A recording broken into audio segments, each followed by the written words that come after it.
Okay, well, let's do this. Bill Ratliff, are you there? I am. Would you call the roll? Certainly. Just in time, Gene. Oh, hi. Calling the roll. Walt Boyer. Here. Jack Cumming. Here. Jean Hurley. Here. Bob Neal.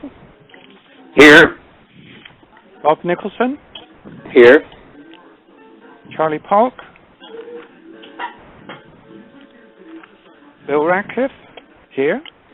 Jack Snyder. Here, and I also have to leave a half an hour earlier. But Okay. Apparently there was a break in recording. Yeah, well, I think that's this computer problem I've been having. For some reason, my internet connectivity is intermittent today, so I apologize. But we are now recording, so Thank you. notice to everyone.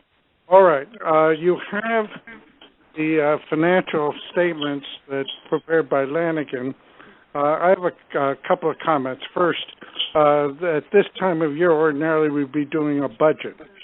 And we do need to do a budget, but there's still too much uncertainty to allow preparation of a credible budget just now. We're waiting for the outcomes of discussions in Washington State, one of which is on the agenda today, Illinois, and especially Florida. So to budget now would be a meaningless process. Bob Nicholson is continuing his focus on membership development through one-on-one relationship building, and that too has an impact on the budget. Our biggest expense is the contract with Partners in Association Management, but we have sufficient reserves to operate until more certainty returns to operation. So we'll address the budget question later when we have more knowledge of how things are playing out with our organizational development efforts. Mr. Treasurer, Okay, or Mr. Chairman. go ahead, Bennett. Bennett, Yes, go sir. ahead. Yes, sir. Just one thing of note relative to the December 2015 financial statement. There will be one modification that will be made in conjunction with a board reimbursement that was cut in December and actually was intended by the director to be an in-kind donation. So that will be reflected on a final December 2015 statement. So effectively, it only adds to the net income, if you will, for the close of the year. So that individual will get an in-kind donation letter for tax purposes, and that expense will be credited back against the board travel line item or officer travel line item. Yeah, that's good. That's good to hear, because we do encourage people to forego the travel reimbursement if they're able to afford it, but we're hoping to build our organization to a point where, well, anyway, we're moving forward. We also will, in connection with Washington State, with some other conversations we're having, we may need to develop some notional accounts to reflect prior commitments that are made, but that's something that Ben and I can talk about and work out separately offline. Okay, any questions the board has for the financial statement that Jack has presented and Bennett has commented on?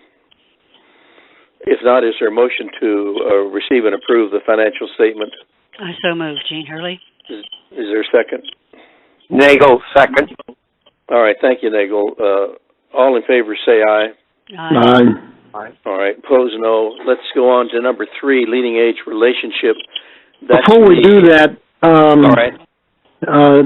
Jack, I have never filed for a reimbursement, and the tax deduction would be good on my income tax. Is there a form that I need to use? Could you send one to me? Well, Bennett has that, but yes, that's Pete Stroud Bennett, and Yes. he'd like, I think what John Dulcimer set up the procedure, which I believe, well, Bennett, maybe you can describe what that procedure is if you know offhand. Sure. The process is fairly simple. Someone generally submits a report of their expenditures incurred and sends them in as if they were going to submit for reimbursement. The only caveat is it needs to be very clear with usually there's a cover memo that comes with it, says that they're not being claimed for reimbursement, but rather reflected as an in-kind donation, and then we can subsequently provide the individual with a notation of those expenditures that they could claim as a contribution. Is there any time limit on that? Because I'm thinking of the trip to Nashville. I mean, certainly. I mean, it's obviously it needs to be within the tax period. So, you know, anything that occurred in 2015 technically could still be submitted that wasn't submitted previously. Obviously, prior to you filing your taxes before April 15th, 2016. Yeah. Okay. You couldn't go back. 2014 tax year obviously would not be an option. Okay. Thank you. Bennett. Okay, we're going to move on. Go ahead, Walt. I'd like to ask. I'm planning a trip to Arizona over Easter, and part of the trip is personal, and part of the trip is business. I'm going to be recruiting in Tucson and elsewhere. To what extent can I for the travel expenses on that? There is a formal expense policy that the NaCCRA's board passed previously. I'll ensure that's circulated through your treasurer, and then that will explain what you could effectively, it would be allowable. The only thing that's recently changed is IRS changed the mileage rate. You know, should it be a mileage reimbursement? You know, in that particular case, but generally speaking, it's more lodging related that most people would claim. Also, Bennett, for a split purpose trip like you're describing, where it's mostly pleasure, but there's a business activity going to take place in connection with that's not directly covered in our policy, but you can find it in the IRS rules. The IRS has very specific rules about how that works. Okay, I'll look Okay, I'm at going to see. Okay, You know what the mileage rate is now? 54 cents. Thank you. Okay, I'm going to let Walt and Pete communicate directly with Bennett and Jack, and we're going to move on now to the next item, which is the item on leading age number 5. And the report can be short because is Charlie Polk on the call? Is that why you're skipping the membership? No, we're dealing with leading age. Okay, so you're skipping the dues and membership? All right. Item 4.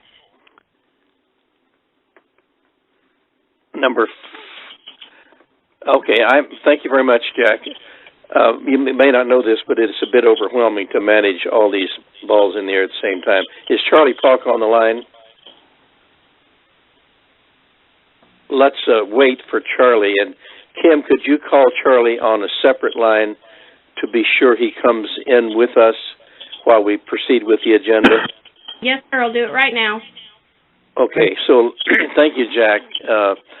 And anyone else, when I get lost in the weeds, send out a lifeline. So we're now going to go to number 5, the leading age relationship, which is really summarized in my email of January 5th, in which I report on a telephone conversation with Katie Sloan as directed by the board, in which we agreed that they would appoint a task force 4 people, and we would do the same, and that Jack Cummings would represent us as liaison, working with Steve Magg, their liaison, to prepare for a meeting of this joint task force. So that there is nothing to report except that we could ask Jack. He's been in touch with Steve Magg, and that correspondence is here. I think if you have anything you want to suggest to Jack, that would be appropriate now. I was very favorably impressed by the response of leading age, the president. I thought she was cordial and indicated a sincere effort to unite the group. I think that's a fair. This is Jack. That's a fair assessment. Supporting document D gives additional detail on what's been occurring. The Steve Mogg is going to be meeting with Bob in Washington, in Seattle, on February 9th, and I will be meeting this coming Friday with Roberta Jacobson, who is on the Joint Task Force. From the leading age perspective, she's the board representative there. We also have a communication from Ginger Clifford, which is attached to your agenda as communication from member. If you click that, you can read her input on this matter. So we're considering all of these things as we move forward. We can assure everyone that NaCCRA's positions will be independent and will be upheld and will be vigorously pursued. Okay, are there any questions? Steve Mogg lives about a mile and a half or so from Greenspring and has been here on several occasions. And of course, Jack will remember that a couple years ago he spoke to us at Westminster on Lake Ridge. He's really a terrific guy and easy to work with, and he's a terrific asset. Yeah, I think that's terrific, and you have a good relationship with him. Right. Pete, is Greenspring going to renew its membership in the Virginia Association, which is affiliated with NaCCRA? As far as I know, yes. I haven't seen the bill. Normally, I just take it to the management, and then they pay it. Okay, because I think there might be a question about that. If you could look into that. Yep, I will. Okay, any other questions for me or for Jack on the leading age relationship, which is still in process of formation? Okay, let's move then to item number 6, members' inquiry to partners about domicile. Bennett, will you speak to that? And we can call people's attention to your report, which is here before us. Yes, sir. On the agenda, there's 2 links supporting document D. Then there's a report submitted by partners in response, on item 6. And I apologize, I was looking at the previous agenda item. So it's communication for members, item 6, and then report from partners. Subsequently, there's been several interactions, both from a member of good standing as well as partners on this topic over the last couple of days, subsequent to the release of this agenda with the links. I think, quite frankly, depending on the board's action, it may be best to have discussion subsequent to a motion. This obviously continues the conversation from the previous conference call relative to a request relative to have an outside counsel review the situation. There was obviously one error in terms of the number that was reported. We've subsequently submitted the reference on that topic in terms of the IRS private letter ruling. Hopefully you've had a chance to look at the actual ruling itself. And then we added an additional report from an attorney not retained by NaCCRA, but that had been published through previous channels relative to not-for-profit domestication. I think clearly the board, at least from a staff standpoint, would think some action certainly is warranted. What action the board chooses to take is obviously up to the voting board, and so I'll turn it over to the directors to. All right, before us is your February 2016 background statement, in which summarizes much of what you have just said, with the letter from the IRS, et cetera, that you said has been corrected. What is the board's pleasure on this? Bob, if I may. Bob this morning, and I was in a Chamber of Commerce meeting, but I think I thought it through a little bit. He asked me Jack. He asked me what I might think about that. And first, I want to emphasize that what we're talking about here does not go to the substance of what this organization is formed to achieve or what we're trying to accomplish. And so it becomes a distraction. We want to clean it up. We want to get it just right. But it's unfortunate that we're having this tremendous diversion of resources away from the substance of our mission toward this matter. That said, I would like to move, one, that we revive the Maryland Corporation. Number two, that we then move to merge the Maryland Corporation into the existing Florida Corporation, which is active.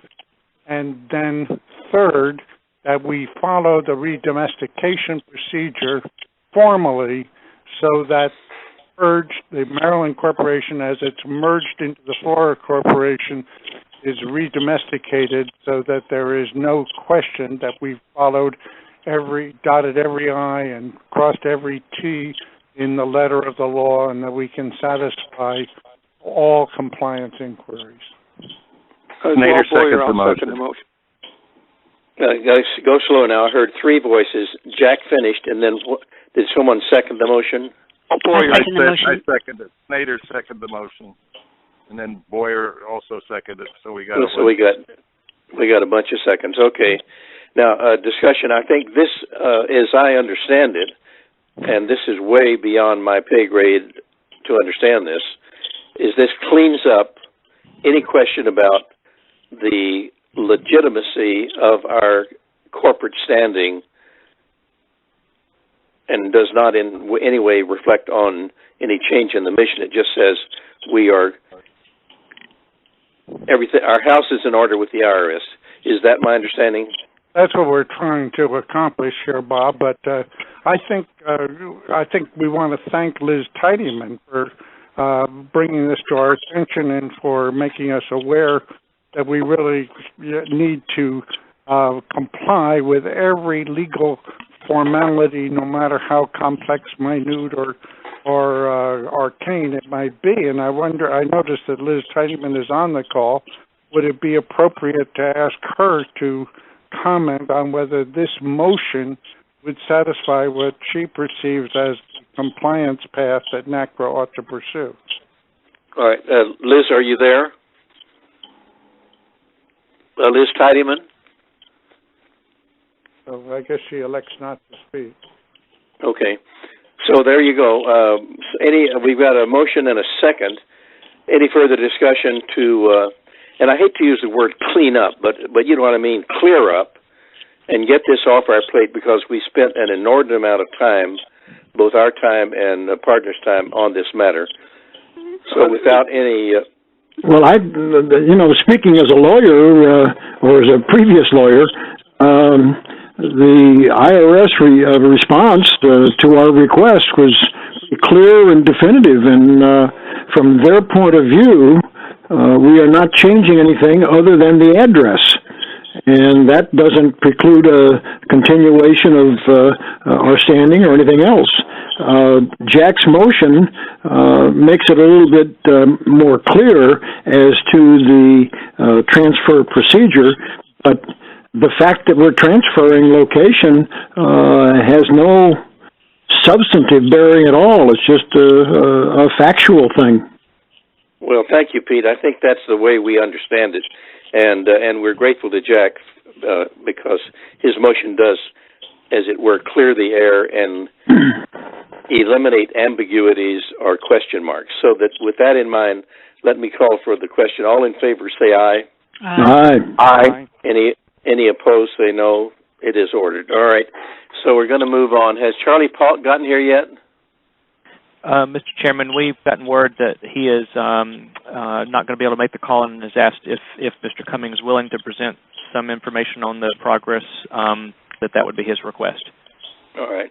Can we, Jack, can you do that since you've been taking the minutes? All right. Let me see if I can come up with it off the top of my head here. First, there is a report in document C and I forget now exactly all the detail that's in there, but I believe that's pretty complete. So we've been working closely with the state of Washington, devising a new model, and that will come up later in this conversation. But the Dues and Membership Committee has been in support of that approach. We're also having conversations with Illinois, and I think that'll be the next critical thing, although the big gorilla in the room is the state of Florida. Florida is meeting on February 18th, and so I think we'll see what happens with that. But we're really reconsidering our organizational models and rethinking the whole thing, and it's been a long and elaborated process. Anyway, so the minutes could show that in the absence of Charlie Falk, Jack gave an update on the dues and membership. Given the fact of the February 18 meeting in Florida, Jack Snyder, are you still in Florida? Have you had any contact with Pat Aarons or the Florida folks? No, I have not. Is there? But I mean, let's stick with Florida for a minute. Is there a chance you could be at the February 18 meeting and represent NaCCRA and answer questions? No, I have a conflict with that. So I didn't pursue it. Somebody also asked me to give a speech, and one of my qualifications to do that, and I couldn't do that also. So you say it's February 18th? Yes, Mr. Chairman, I will share that Charlie Falk, who's the director of the NaCCRA board, is intending to be there in person. Good. Good. So we will have a representation there. Okay. I was worried when you said. Yeah. I was worried when you said Charlie couldn't be on the call that there might be a health issue, but no. So you say he will be there February 18. Yes, my understanding is he just had an appointment that came up that he was not able to change this afternoon, but he will be there on the 18th in person. Well, thank you for that information, and thank you, Jack, and thank you, Bennett, for that clarification. So let's move on to the next item, which is the feasibility of electronic dues payment. Yes, Bennett, sir. You're on. Thank you, sir. There's not a written report that the full board has seen, but I can share there's been some dialogue over the last probably 6 to 8 weeks between myself, some of the executive officers, and Martha Marks, who's the webmaster for NaCCRA. Effectively, I think it corresponds to Mr. Cummings' commentary on the budget process. It's probably premature for the board to take action today on that topic, but I'll just try to give some context to the topic. Many of you probably are familiar through other organizations you might belong to, whether it's a membership-based organization or a charitable organization, where you're able to contribute online. So there's been discussion whether or not NaCCRA should integrate either a PayPal-type transaction platform and or a credit card transaction platform, at least on its website. Because that's, as you saw from Martha Marks, we've gotten, or we, meaning NaCCRA, has gotten considerable number of visits and unique visitors to its website, which is a good thing. And so it really speaks to point-of-sale issues in terms of when somebody is visiting the NaCCRA website, potentially as a prospect member. At this stage, they have to submit, obviously, print a form, mail a check. But if there was a credit card transaction process available, but that might particularly spur additional recruitment. So there is a cost. PayPal is the cheapest option and that's available, but our analysis indicates what it would cost to have MasterCard, Visa, and or American Express potentially also as an option. It's a more expensive option based on the nature of what's offered. And so one has monthly fees that are associated with it, as well as a percentage of the transaction itself that NaCCRA would incur based on usage. So I think Mr. Cumming, if you're agreeable, once we have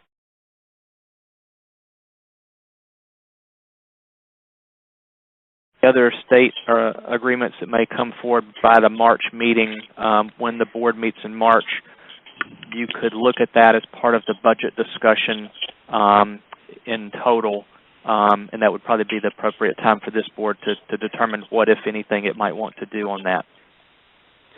Thank you very much, Bennett. Question for Bennett? Well, this is Jack. Reading over it, I think PayPal is perfectly adequate for what we're trying to accomplish at this point. It's a little backward that we don't have an online payment facility because we're moving online with Lifeline and other things, and that's the way things are going. PayPal is, at this stage, we're not financially at the level where we could support the kind of monthly fees involved, and PayPal works the efficient. Oh, Pete, and Martha Marks leans toward PayPal as well. So I don't know that we really need to wait till March unless somebody wants to. I would urge that we go right ahead right now with PayPal, and so I'll move that we ask Bennett to implement the PayPal option. Ms. Walt. All right, go ahead, Walt. I second the motion. All right. And then it would be Bennett working with Martha Marks to get it up and running on the website. Yep. Yeah, I think that's sufficient also, and I've used PayPal in the past. It's very efficient. All right. Is there any discussion on this that we move forward now with PayPal and that Bennett develop it, work with Martha Marks to get it online as soon as possible? This is Pete Straub. I have generally avoided banking online. The banks are close, and I'm retired, so it's an easy decision. But I'm just afraid of hackers. I see it all the time here, and of course the government is an easy target, but and we don't have that much money that's going to be involved. But I just Bennett, if you would be sure to double check everything and just form as much of a safety lock as you can, that makes sense to me. Thank you, Pete. And Bennett, you'll take that to heart and reassure the board when it comes to the final implementation of the protective aspect of using PayPal. Sure. Motion is, go ahead now. PayPal, by using PayPal, it addresses exactly the questions that Pete just raised, that we're not doing the collection, they are. And so the hacking would go against them, not against us. So they handle all of that for us. Yeah, and PayPal uses 128-bit encoding, so it would take probably an extremely advanced type of computer, which hasn't been developed yet, but is in progress of being developed. Okay. Well, thank you, Walt. All right, thank you, Walt. Okay, we've got the motion. We've had discussion. Are you ready to vote on immediate implementation of PayPal on the website, Bennett working with Martha Marks? All in favor say aye. Aye. All opposed, no. All right, it is carried. We're now going to move forward to item 6, the affiliation agreement with Washington State. And it has my name there, but I need to tell you that Jack Cummings is the one who drafted the agreement and worked with the treasurer of Washington State. The background is that both the Washington State Executive Committee, which acts as its board and has the power to act, and the NaCCRA board approved this draft in principle, and then it went to the NaCCRA Washington board that fine-tuned it, and then Jack Cummings and Bennett and myself met with conference call with Helmut Goldie, the president of Washington, and with Stephanie Chamberlain, the treasurer, to further fine-tune it. And so the document before you has gone through about 7 review, editing, tweaking processes. And the motion now before you is that the affiliation agreement attached in document E is approved by the board and the president is directed to execute it. So is there any, would somebody make that motion? Well, I'll make the motion, but first I want to, you've given the review process was followed by the state of Washington group to protect their interests. Protect NaCCRA's interests, the Dues and Membership Committee was deeply involved in this effort, and there were some discussions back and forth. So this is reflective of what makes sense, and out of that has evolved a set of principles that we expect will apply to other states for the future. Now, the urgency in Washington arose because of certain commitments that were made there that NaCCRA wanted to honor. And so the Dues and Membership Committee has spent a great deal of time working this through. And on the website, you can find a link to that list of the evolving principles that will be applying elsewhere. And it would probably be desirable for the board to be looking at that to make sure that that's in line with what the board's comfortable with. The Dues and Membership Committee has gone over this and recommends the acceptance of the motion. And so with that said, I'll make the motion from the NaCCRA perspective that this affiliation agreement be accepted for NaCCRA. All right. Is there a second?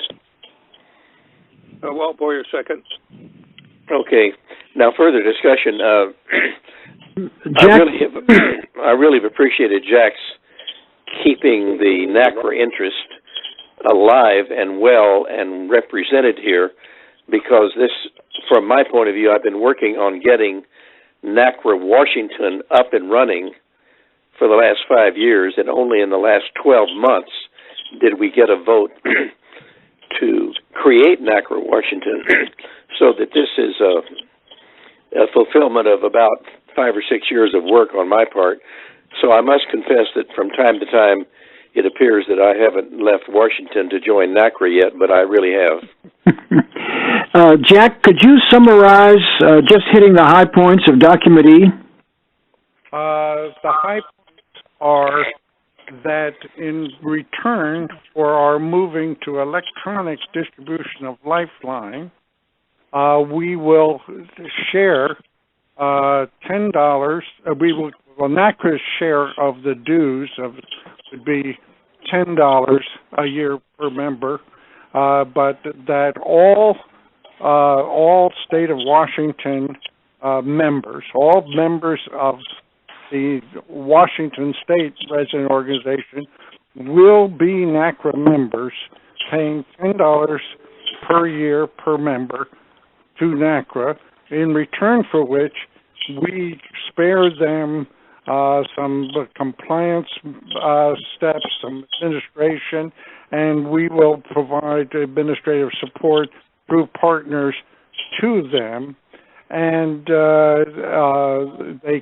people who wish to subscribe to the paper printed edition of Lifeline can do so for it's $12, which Bennett says is what the cost is to print, produce, manufacture, and mail the Lifeline to people. So there'll be an optional subscription option to receive a paper edition of Lifeline, of those who like to receive the printed copy. Others will only get the electronic copy. Every member of the Washington State Resident Association will be a member of NaCCRA. Is this arrangement something that could be also used by other states?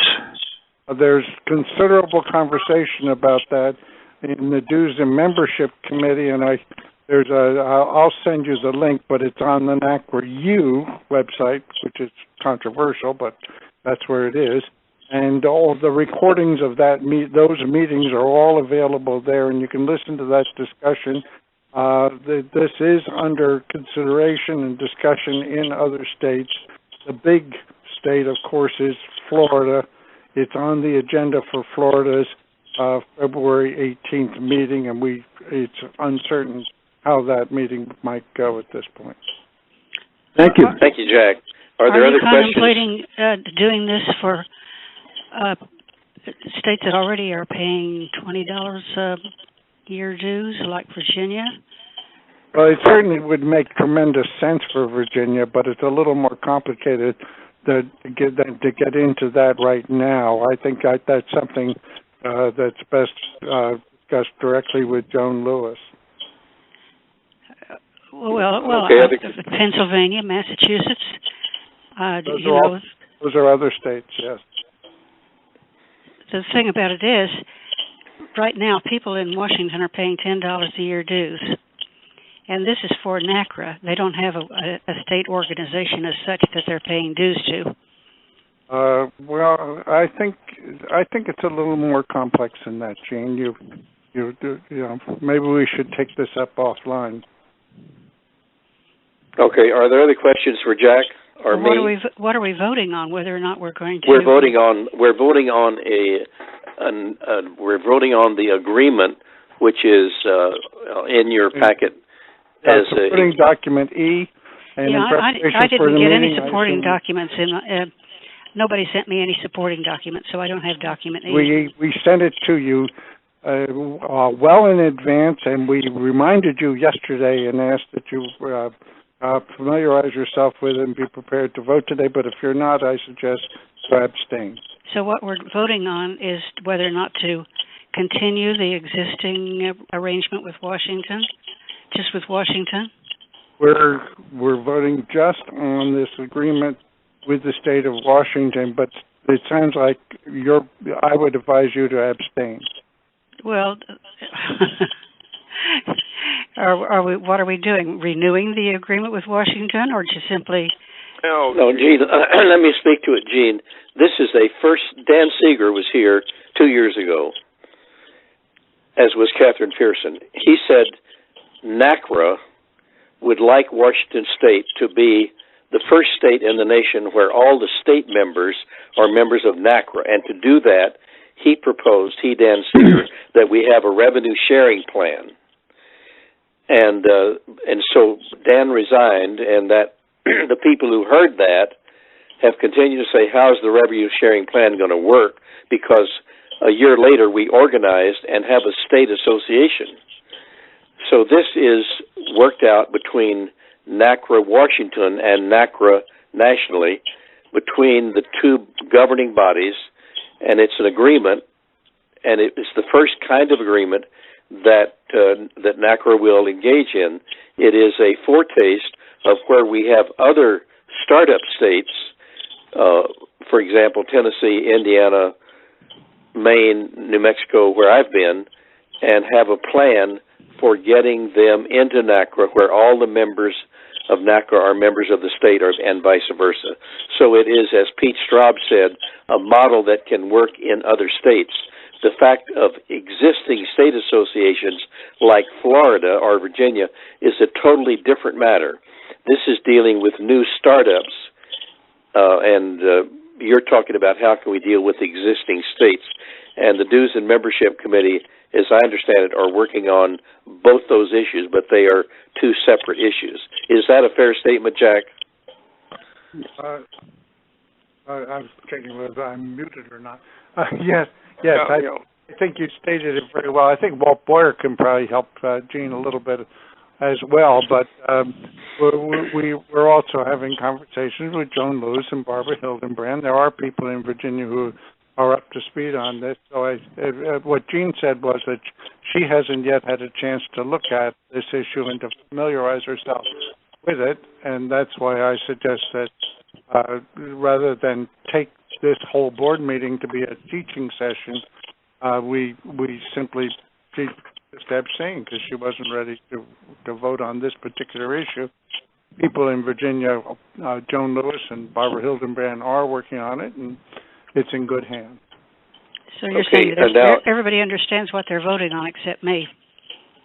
Okay, well, let's are there other questions from other board members? We've heard from Pete Straub. This could be a model.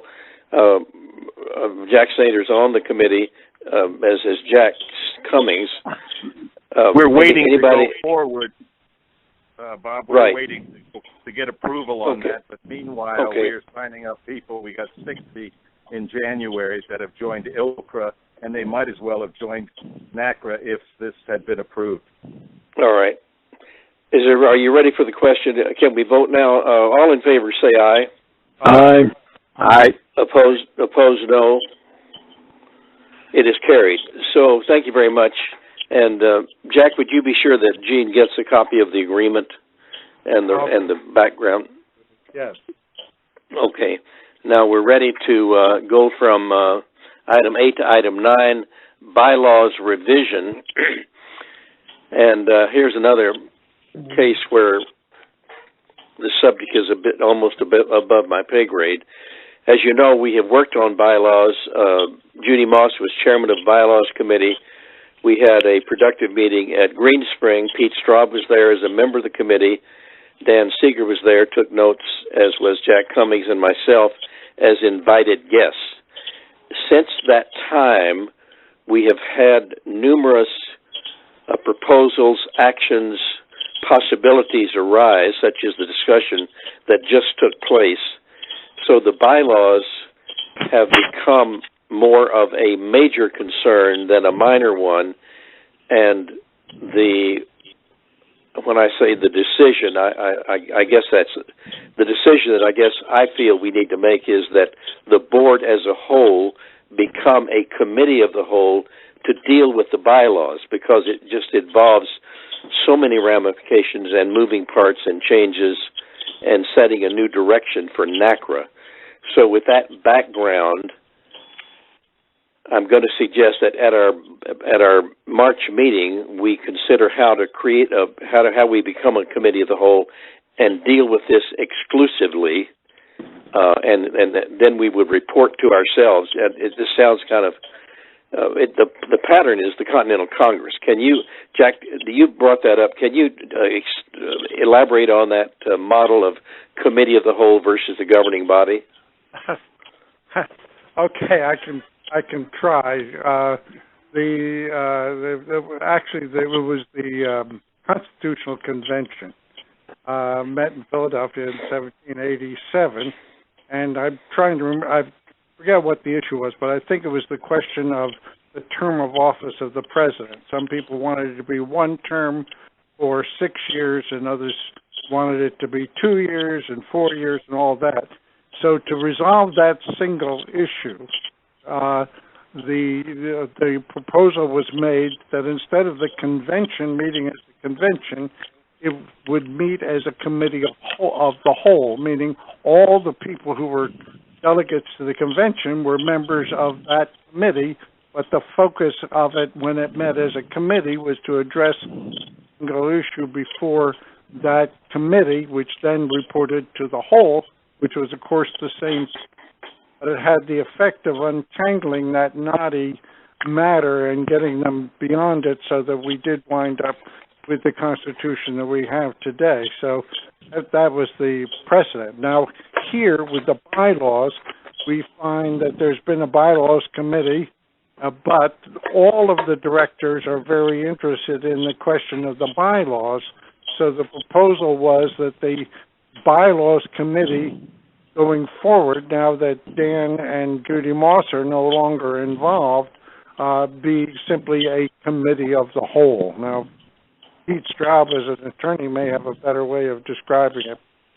That's my historian's view. It just allows everybody to have a say on this issue when we meet as the bylaws committee to discuss other board matters. We simply focus on bylaws matter, and the committee, the bylaws committee, would be comprised of the same membership as the board. Well, it seems to me one of the ideas here, and you touched upon historically, is that somebody needs to frame the question that needs to go to the whole committee as a whole. And that's what the bylaws committee does. Yeah, that's a good discussion. It seems crazy at first blush, but it worked. It worked in 1787. Europeans haven't been able to get themselves a constitution. We've got a great one, and so it seems to work on these thorny and complex matters. So that's what we're doing here. Okay, let's put this on the agenda for March, and then move to document, which is document F, and where we have a start on the bylaws that and the motion is to share proposals for the change in the bylaws 1 through 5, and to receive comments. We asked the Lifeline editor to place a notice inviting comments, and I'll do something on the forum on the website. So will you give your attention now to articles for membership and affiliation 1 through 5 that begin to get at what we've been talking about in new relationships with startup states and new relationships with existing states. Jack, would you speak to this, starting with Article 3? Starting with Article 3, okay. Well, this is, actually it starts with, I don't know, it's article. Let's see, Article 3, okay. The Bylaws Committee has been discussing, they're opening the membership to anybody who supports our mission. In other words, we want to become as strong advocacy organizations we possibly can.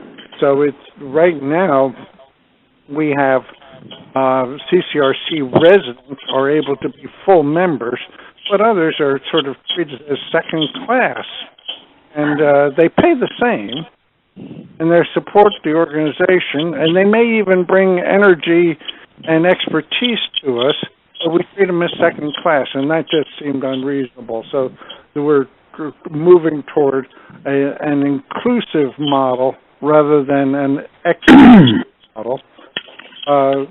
Then going beyond that, as Gene has noted, up to now, state associations simply pay $500. So we're moving from a money standard to a member standard, where to be a state association, you'd be bringing us a certain number of members, not just sending us a check. That would avoid the anomaly like the one that we have in California, where the provider organization simply sent NaCCRA a check and says, well, we represent the residents, and the residents don't have to pay any dues, but we're going to just act like any resident lives in one of our communities is a resident member, but we don't have an organization to give them a voice. We're going to avoid that sort of perversion of our purpose moving toward this. So it's really quite a complicated thing. There is a page on the website that goes into it. There's also questions about what you put into primary document and what you might put into a secondary document. That's something which has Walt Boyer has been involved with. He's proposing that there be more than one governing document, that the bylaws relatively purified. I don't want to put words in his mouth because he's come back into it, some specifics that might be a question, but anyway, there'd be the bylaws, and then there would be standing rules, and then there'd be policies and procedures beyond that under Walt's idea. So if you go to that bylaws webpage, all of that history is available there, and you can look at it and form your own opinion about it. But the group will be meeting as a committee of the whole to discuss it. Pete Straub has been involved with the bylaws from the time Dan Seeger created. He had the bylaws committee consisted of Judy Moss as chair, Jan Seeger as a member, and Pete Straub as a member. So Pete has as much history on this as anybody. This Pete Straub, I thought that at one point, I mean, this deals with communities, but I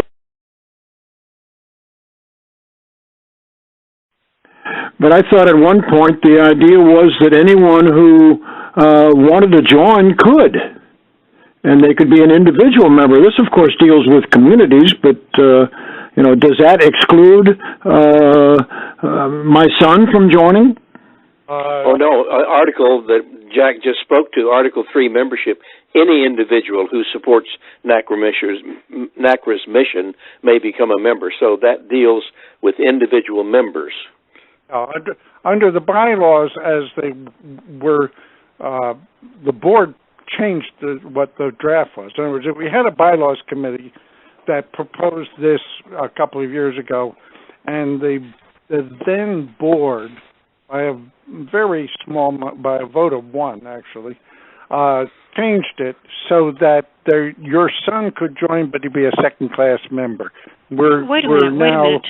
I'm looking at the 2013 copy of the bylaws, which I think is the most recent copy, right? And there's Article 3, Section 2, individuals who are residents of CCRCs may become individual members. Section 3, individuals who are not such residents but who are supportive of the purposes of NaCCRA may become supporting members upon the payment of dues. I mean, the whole article applies to them. They're not second class. Absolutely. Supporting member is second class. Why do you say second class? Because they're not eligible to be on the board or any committees. It doesn't say that. It does later in those bylaws.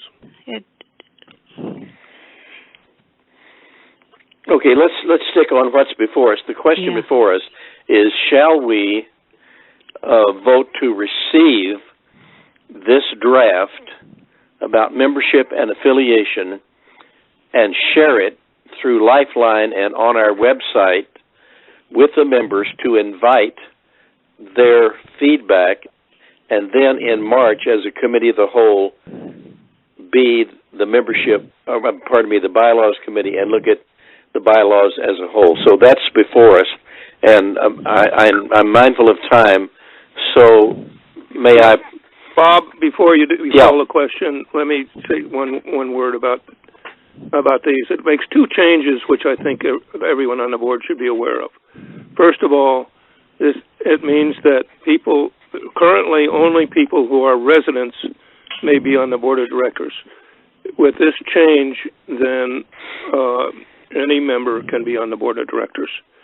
Second, the affiliation portion, which I'm recommending everyone approve, eventually, it does not do it immediately, but eventually, if the dues and membership committee has its way, that $500 dues payment by states would eventually be eliminated in favor of a major change, which would require essentially all joint membership for all members of the state organization. So those are the kinds of things we're moving to. This change sort of sets the stage for those kinds of changes which are in the future. Walt, let me ask you this question also. We have been challenged that the NaCCRA board does not have the authority to enter into affiliation agreements. And one thing this does is to clearly state and have in the bylaws that the NaCCRA may enter into affiliation agreements by 2/3 vote of the board, etc. So there is no question about the policy-making authority of the board. Do I understand that also? Well, that's in there. This is Jack. A couple of things. This is not an effort to usurp authority. Let's make that very clear at the beginning. And this question of opening the board membership to expertise is question that was hotly discussed in the most recent Dues and Membership Committee meeting. I suggest that anybody who's interested in that listen to that part of the discussion. What it would mean is we could allow someone like Catherine Pearson to be on our board. Now, Catherine Pearson was invited to be on our board, and after the second-class membership thing was put in by the board doing it on the fly in 2013, we had to rescind that invitation from her. It was very embarrassing at the time. So this would allow us. The question is, would it have a possibility that providers who are inimical to the interests of the residents might take over NaCCRA? That was the fear, and that's fully discussed in the Dues and Membership Committee meeting. I think you'll find that a very interesting and productive discussion to listen to before forming a firm opinion. And the safeguard is the state presidents. The state presidents really reflect what some people refer to as the assembly, the general membership interest. And their role is strengthened as a safeguard to prevent board packing or, as has occurred in the past, that sort of thing.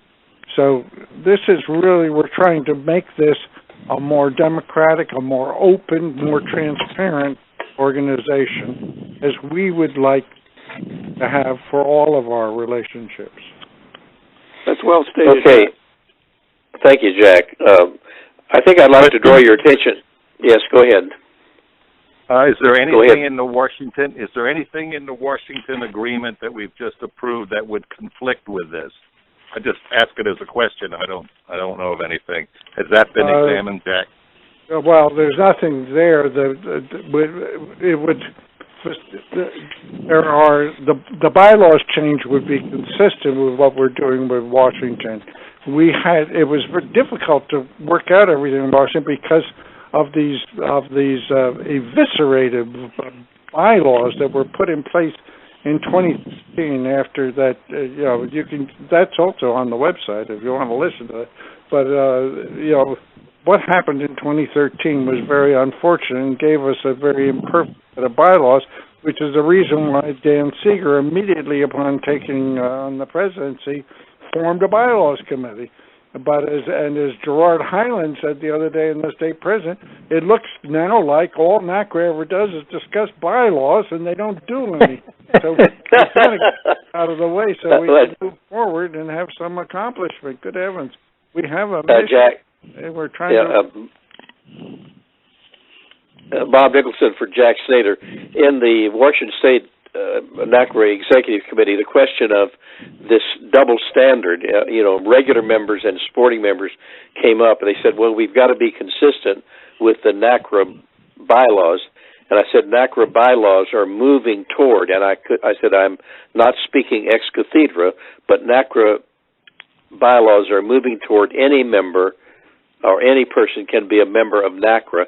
So if NaCCRA Washington wants to have, for example, we have in NaCCRA Washington, the state ombudsman is a member of NaCCRA Washington. That's called expertise and a person that is, supportive of what we're trying to do. So this helps in the state as well as nationally. Thank you. Jean here. The existing bylaws in Article 3 say that anybody who's interested can become an individual member. In Article 6, which has to do with the board, Section 3 says only individual resident members in good standing can be directors. That's what we want to eliminate. You don't do that in Article 3, describing who can be members. You do it in Article 6, who can be members of the board. And what you do is to take out Section 3. Thank you, Gene. I think what we're doing here is putting this out for discussion among the members, and that can be a part of that discussion. All right, we're ready to look at the motion, and the motion is, in order to receive comments, etc., as you see printed, would somebody make it? I shouldn't be making it, but. This is Jack. I'll make the motion. All right. Is there a second? The gist of the motion is to open the discussion and to direct the Lifeline editor to support that. Yeah. Now, wait a minute. Wait a minute. You're going to email me something that you want in this issue of Lifeline? Oh, no. It'll be the March or the May. Okay. So, all right. No, we're not. We're not trying to give you a Maylocks moment. Thank God. Okay. Yeah, you've had enough of those already. Yes. No, this is, as I say, Jack says, to open a discussion, to share a direction that we're going in, to invite comments in Lifeline and on the website. So that being clarified, all in favor say aye. Aye. Aye. Opposed, no. It's carried. And now we turn to the status of NaCCRA's. Was there a seconder? Oh, yeah. Who seconded? I think I heard Walt second it. Yep, Okay, you're right. Thank you. Got it, Bill? Yeah. I don't want to overrun you. No, that's fine. Okay, we go now to the advocacy efforts, and I've talked to Walt Boyer, who's talked to the presidents, and they picked up the fact that it needs to be one other area, and that is membership, along with these advocacy areas added, and I would add marketing. Walt, would you kind of bring us up to date on the discussion with the presidents? Yeah, we had a good meeting on of the presidents, and Jack has put a recording of the meeting as well as the minutes on the NaCCRA website, so you can get it there. But I want to bring up just a couple of points during the meeting that I felt were important. First of all, several of the states indicated that as far as joint memberships were concerned, it would probably take several years for them to get all of that ratified through their states, and I think that the closest was, of course, Washington. Florida is going to meet and discuss it on February 18th. Illinois said that they would be discussing it this year, but it probably would not happen this year. 2017 would probably be the earliest they could get it through and effective. Other states essentially indicated it probably was a few years beyond that before they would have full concurrence throughout the state. So it's this project that the Dues and Membership Committee is undertaking is going to be one that's going to last for several years. May take 5 years or more before we have a really nationwide accomplishment of the tasks they've undertaken. The second item that I wanted to mention had to do with the new committee chairs and the vice president positions. We need committee chairs for our principal committees, the Financial Soundness Committee. Off the top of my head, I don't remember the others. But well, advocacy, financial soundness, membership. Yeah, and they agreed that they would start looking for people that they felt would fit the needs for those committees. I asked them to provide candidates within 60 days for the board to consider. They did recommend, in addition to the ones I had mentioned to them, that we needed a membership committee so that Bob could take some time off and maybe and spend some of his time as president. We also need a couple of other things which I may ask for your help on. We don't have a good description of what the duties of the chair of that committee would be, or what the committee is looking for, and we need to set those down in paper and send those to the the state presidents. Also, we ought to advertise that we are looking for chairs and perhaps put something in future editions of the Lifeline so that all our people are aware, and perhaps they would be more willing to volunteer if they see it in Lifeline as well. Okay, thank you very much, Walt. That's where we are. It's a matter of recruitment, and that is a very challenging because no one of us has a grasp of the field of potential candidates, and we need each other, and we need the state presidents to identify people who can step forward and help us in these areas.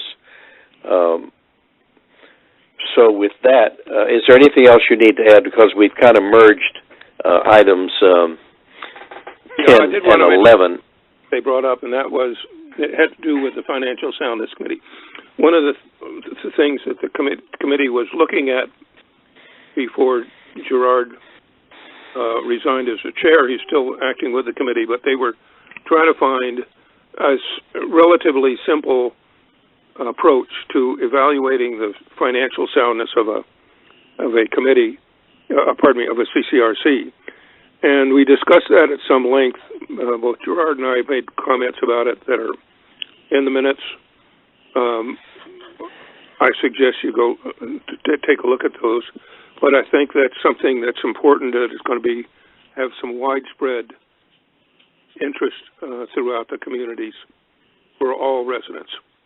And perhaps be relevant to any consumer guide that we might put together too. This is Pete, inasmuch as the board seems to be the ratifying agent for the actions that are taken by the committee, I wonder if we could have the minutes just sent around to us electronically. I think I did include all the board when I sent the minutes back to the members, so you should have gotten a copy. I sent them to the board by blind copy, as I recall. Could you send it again to Pete, who's had some computer crash challenges? I didn't get a copy of the minutes either. Okay, Gene, I'll make sure you get a copy as well. No, thank you very much, Walt. They are on the NaCCRA website, so you can get them there as well. All right. Is there anything else on the state presidents? At some point, Jack, would you share with us a little bit about the NaCCRA website? I'm not sure what in the world it is. And I'm not all that computer literate, so you've got to hold my hand to go through it. Let me suggest that, Jack, you talk to Pete about that outside the call. That would be fun. I'll send you an email, Pete. Thank you. Okay. Anything else, Walt, on the presidents? I think I've covered the most important issues. Okay, thank you. Bill Ratliff on arrangements for the Washington, D.C. meeting. Yeah, I checked with the hotel this morning, and Mary Brenda Tremolay is the only addition since our last meeting, so there's 1, 2, 3, 4, 5 registrations only for the hotel. Make that 6, because I live close by, so I don't actually stay at the hotel.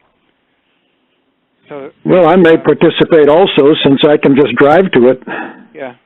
So there's Bob Nicholson, Charlie Paul, Walt Boy, and Jack Cumming. And now I registered. Mary Tremolay. They're the only ones that the hotel have any record of, as of this morning.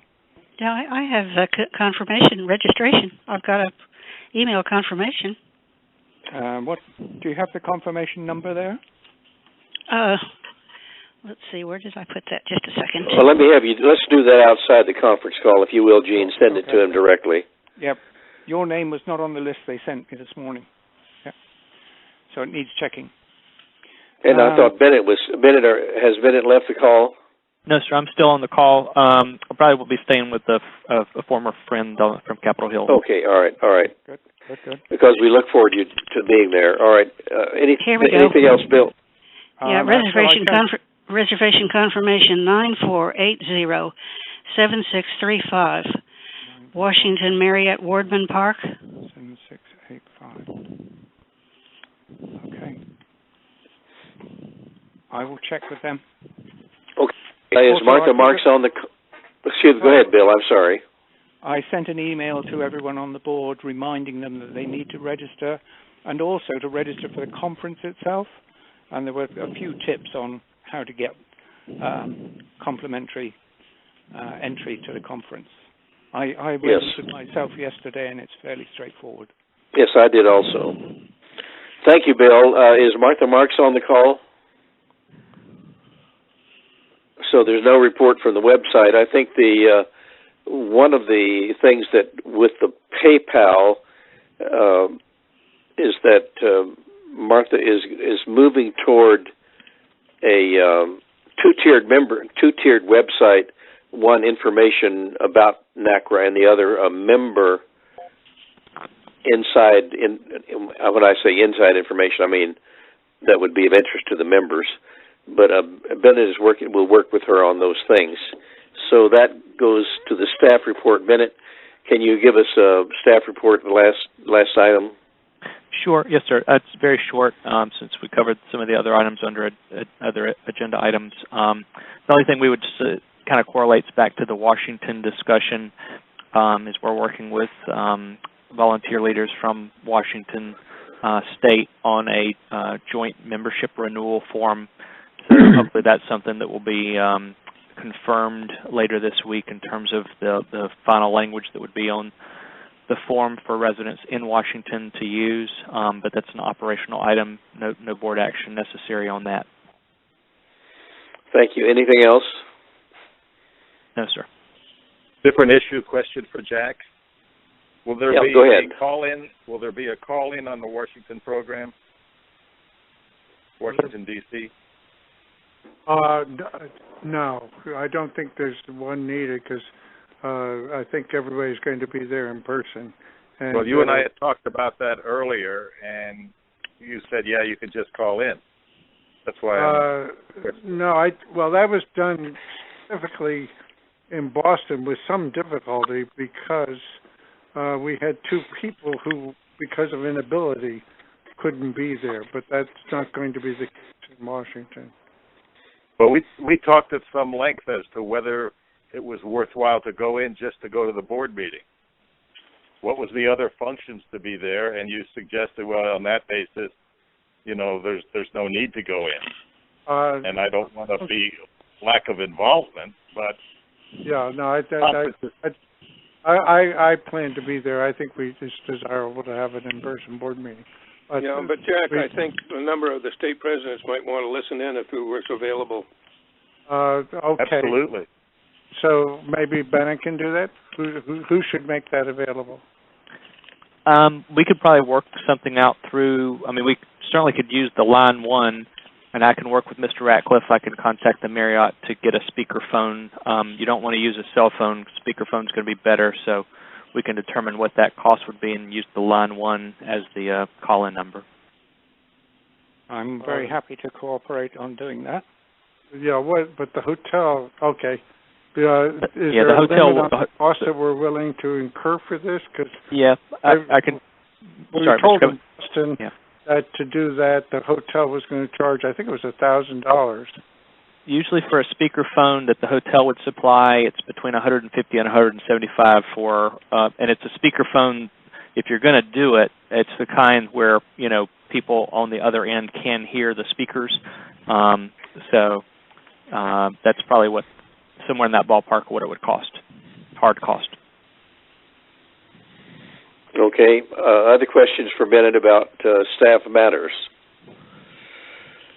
Well, I just hope that we'll all be there because we've got a lot on the plate, particularly with the changing patterns of organization and particularly looking at the bylaws. I think we need everybody on the board and the absolute best wisdom we can bring to the task. So with that, is there a motion to adjourn? And we're going to have a March telephone meeting? No, the March meeting will be in person. Okay, so we're not having a telephone meeting in March. That's right. Okay. And what is the February 18 meeting? That's Florida State. Yeah. The March meeting. Okay. And I hope we will all have very powerful, positive thoughts about the February 18 meeting in Florida and Charlie Park and Bennett.